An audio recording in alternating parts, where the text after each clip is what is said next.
नुक्तों से ही पहचान होगी, नुक्तों से ही अलग अलग हुरूफ बन रहे हैं। तो 2 नुक्ते ऊपर आ गए तो ता हो गया। तो इसी पर अगर हमने एक नुक्ता रख दिया यही सा बन जाएगा, तो यहाँ करके दिखाया।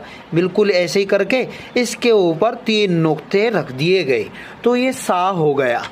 अब जीम हा का तीनों की शक्ल एक है, सिर्फ नुक्तों से पहचान होगी।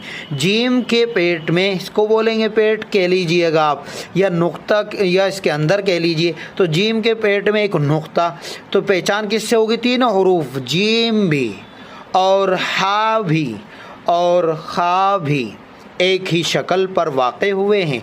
जीम की जो पहचान होगी वो इसके नुक्ते से होगी कि इसके अंदर होगा। हा पर कोई नुक्ता नहीं होगा तो इसलिए वो हा कहलाएगा। खा के ऊपर नुक्ता होगा, अगर बीच में आ जाए, पेट में आ जाए तो वो जीम बन जाएगा, ऊपर चला जाए तो वो खा होगा, और अगर ना हो तो वो हा होगा। इस तरीक़े से बच्चों को समझाना है।